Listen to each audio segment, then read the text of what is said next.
Welcome to the deep dive. So you probably heard about the Montreal water poisoning plot.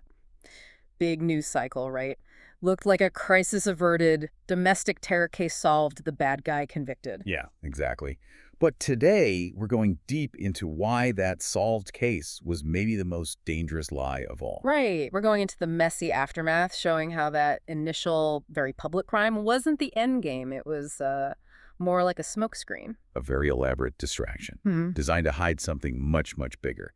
A conspiracy rooted in, well, global environmental disaster and a forgotten piece of military history.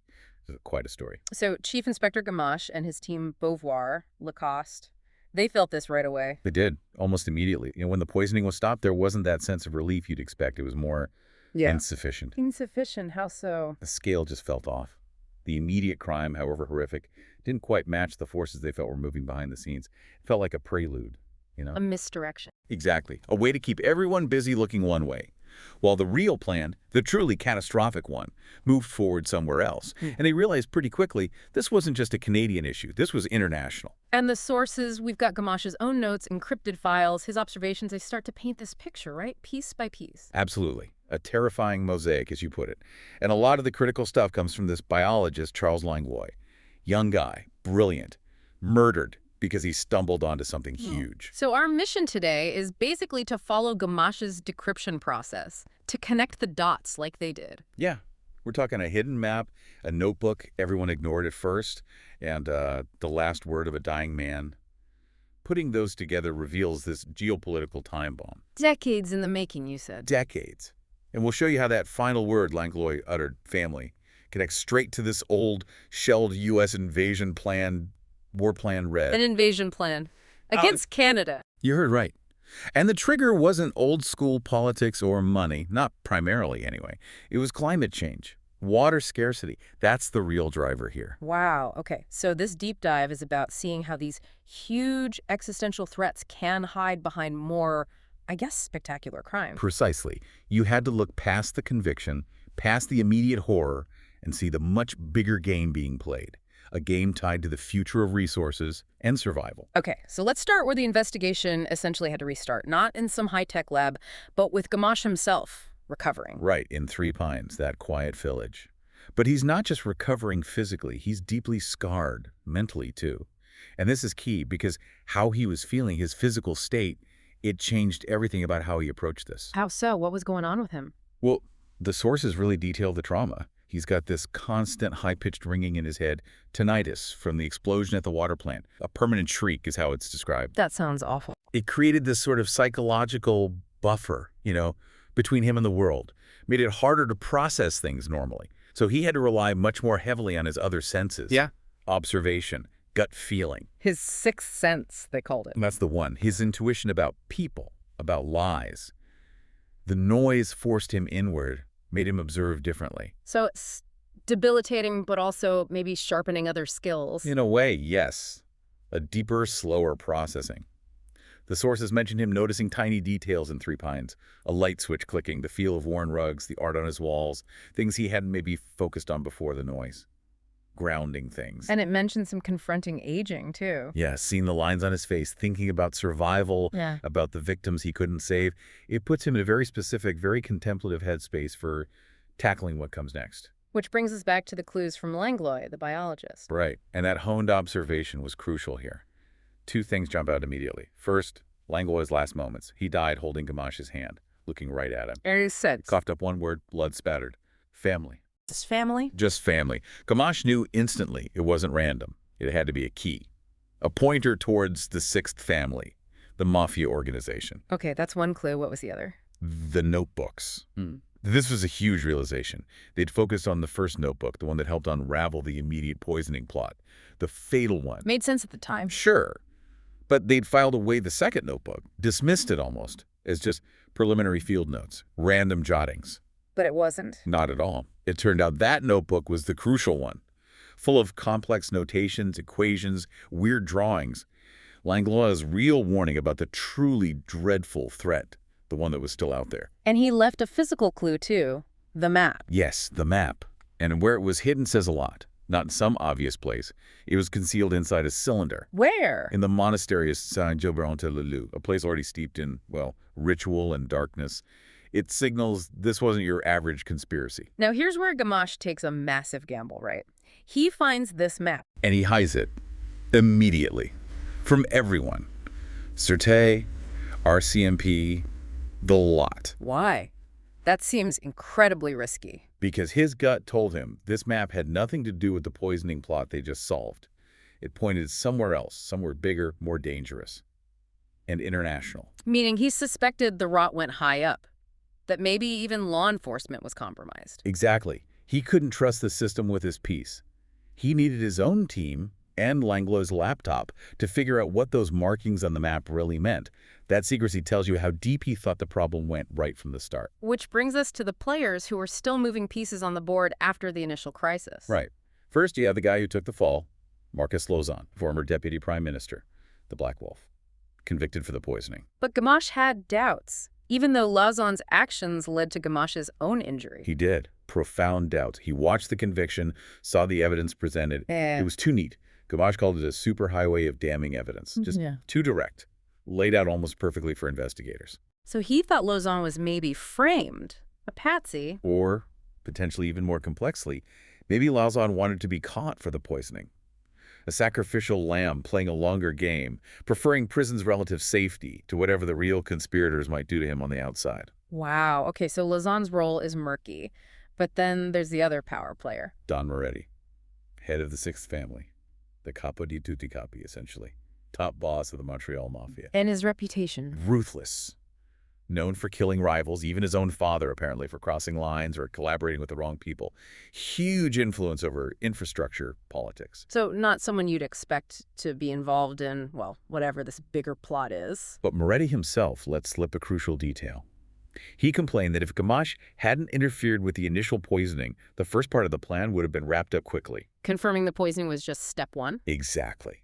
A violent, chaotic opening move, designed to create cover for the real play, which involved the mob, the military, and compromised officials. Moretti was worried about Gamache digging deeper. This web of deceit, it pulls in Sûreté's own organized crime head, Evelyn Tardif, doesn't it? She seems to be in a really tight spot. Oh, absolutely. Razor's edge. Publicly, she looks like she's failing, maybe even cozying up to Moretti, trying to keep him happy and on side. But she feels threatened by him. Deeply. She feels like he's constantly watching her, trying to find the lie in her, testing her loyalty. It's intense psychological pressure. She even says she hates Gamache, wishes she'd had him killed. Yeah, she says that to Moretti, trying to build credibility. But Gamache, his relationship with Tardif is where this double game gets incredibly complex. He suspects she's compromised, working for Moretti. He strongly suspects it, but he also knows she's potentially the only way to get information from inside organized crime, and maybe even from Moretti himself. So what does he do? He takes another huge risk. He assigns Agent Yvette Nickel, who used to be on his team, to spy on Tardif. Okay, standard enough counterintelligence, maybe. But then comes the twist, the really high-stakes move. Gamache later tells Tardif that Nickel is spying on her. He says, I assigned her there, yes. What? Why would he do that? That blows Nickel's cover completely. From Nickel's perspective, absolutely. She was furious, called Gamache a shithead, felt totally betrayed. I can imagine. But the deeper read suggests Gamache and Tardif might have been running an incredibly secret joint operation all along. Or, at least, Gamache was using the knowledge of the spy. How? By exposing Nickel, he gave Tardif ammunition. She could immediately go to Moretti and complain about Gamache planting a spy on her. Proof of her loyalty. Proof she was suffering under Gamache's suspicion. So Nickel becomes a pawn, a prop in their game. Essentially, yes. Bait. Proof of loyalty. A way to keep Moretti off balance, maybe make him trust Tardif more. It's manipulation layered on manipulation.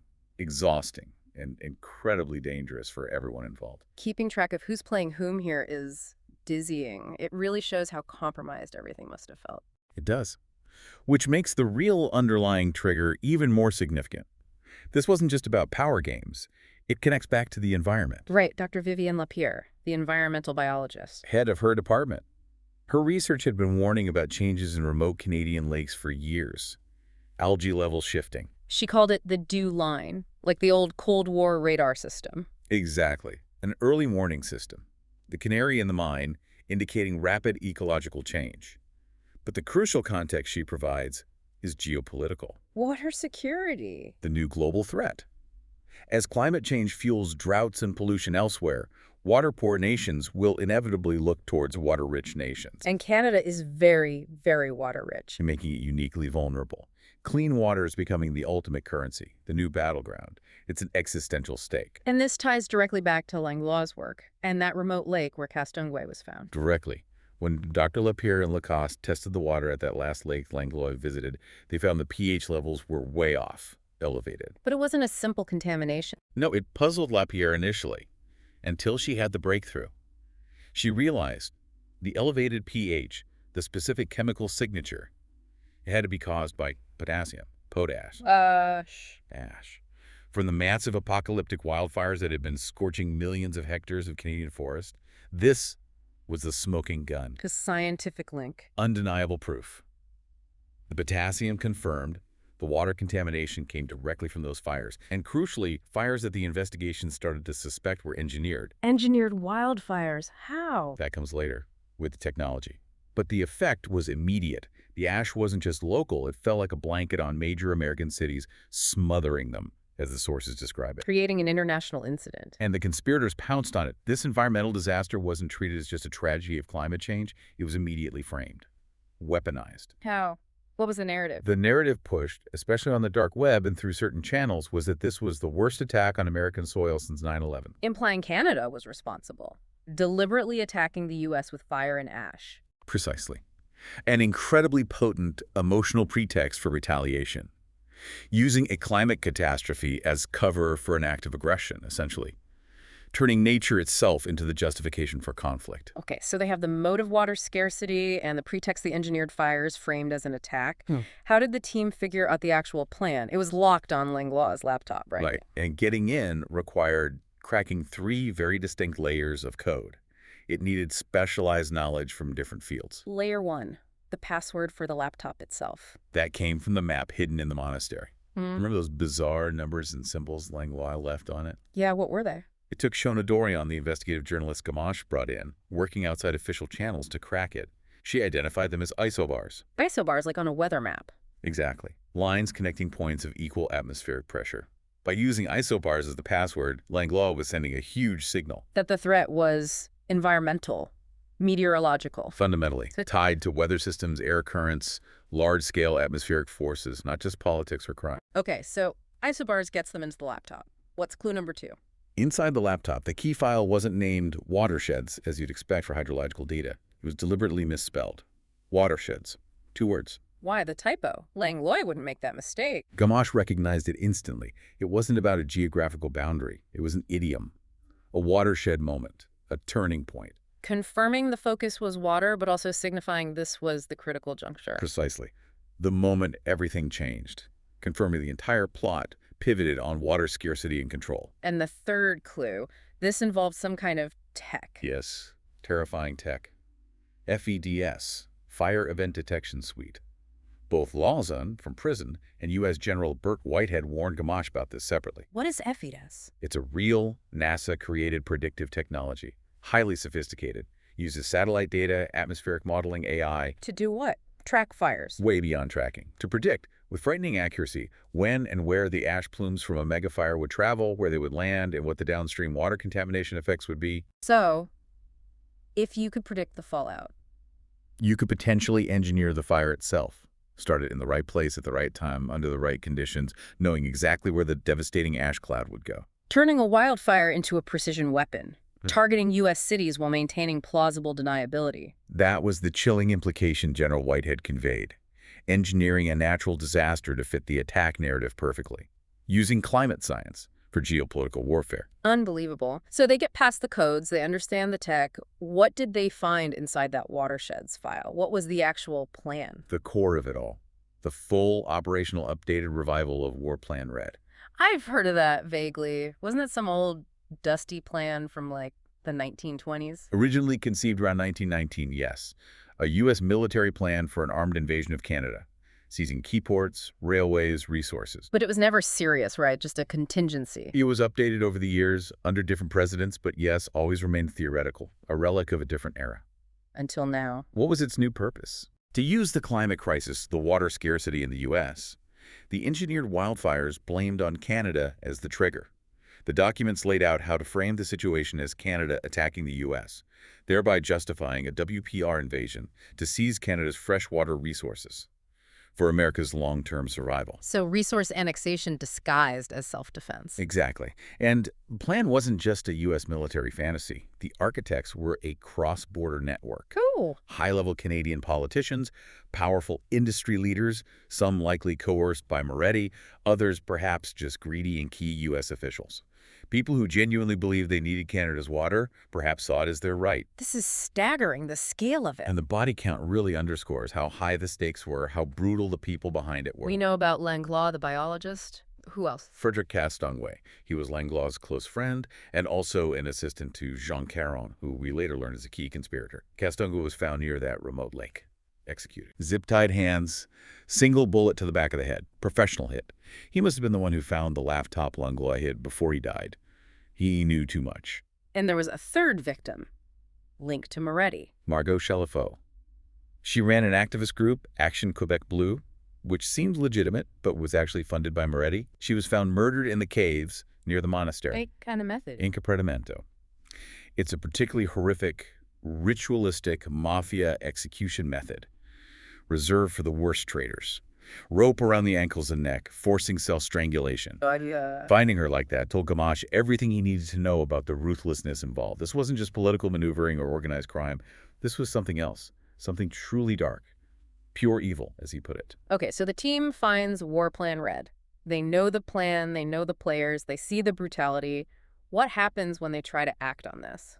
The response is immediate, violent, and confirms the conspiracy reaches the absolute highest levels. It starts with General Whitehead.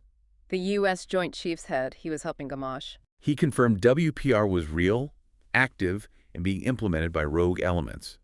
He was horrified, but felt bound to act only with presidential consent. He was trying to navigate an impossible situation.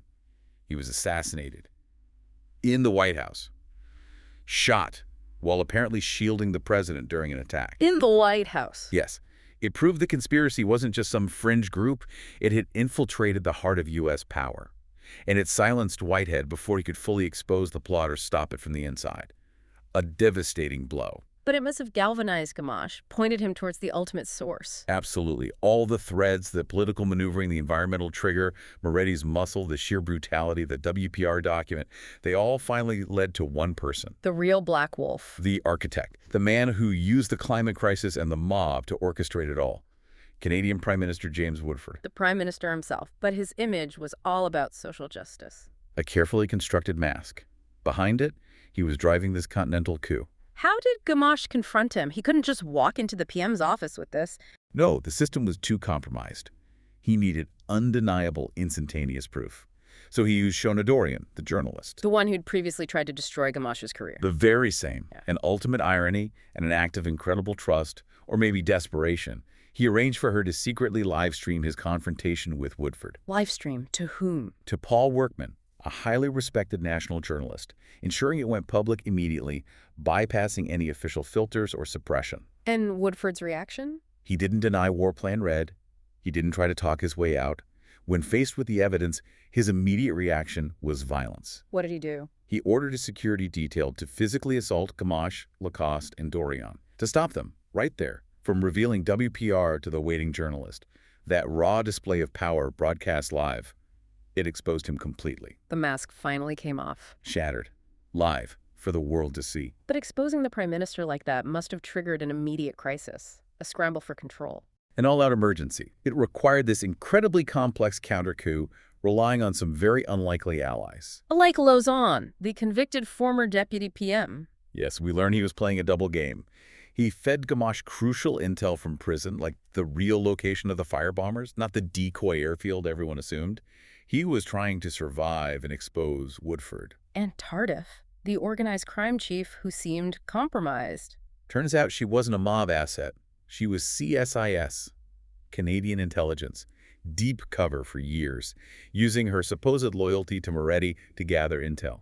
She risked everything, along with Captain Pinsent from the RCMP to help Gamache. So Beauvoir and Nickel rescuing her from the caves, that was even more critical than it seemed. Absolutely life or death. Yeah. Lauzon's insight into Moretti's methods, specifically the incapacitamento ritual, led them there just in time. She was minutes from death. And she confirmed the final piece, the firebombing. Yes. The planes weren't at Mirabel, the obvious place. They were moved to Mont-Laurier, loaded with incendiaries supplied by rogue U.S. elements, ready to launch. To start the megafire, that would trigger WPR. Exactly. The final act was hours away. So they stopped the firebombing. But how did they handle the legal side, especially with Woodford's chief accomplice, Jean Caron, and the Canadian system potentially still compromised? This is where Gamache pulls off a masterstroke of legal maneuvering. He needed to arrest Caron, Woodford's right hand, but couldn't rely on the Canadian system alone. So where did he do it? He lured her to the Haskell Opera House. Way there. What's special about it? It's unique. The building physically straddles the U.S.-Canada border.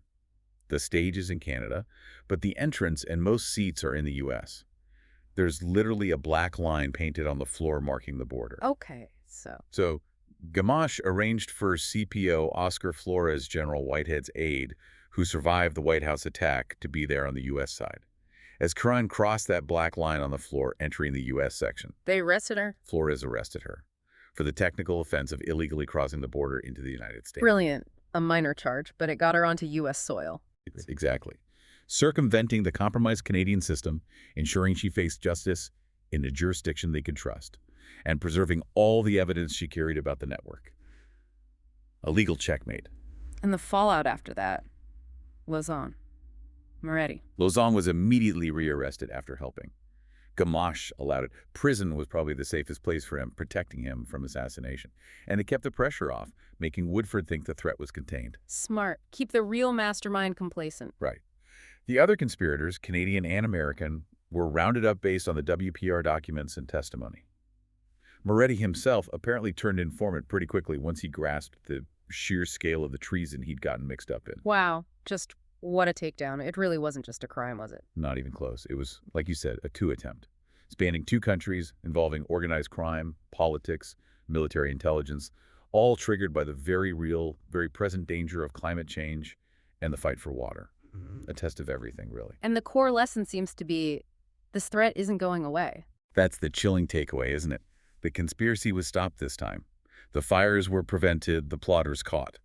But the underlying problem, Canada's water wealth versus growing U.S. water scarcity, that's only getting worse. And desperate people, especially in power, will do desperate things. History shows they will, especially when they feel national survival's on the line.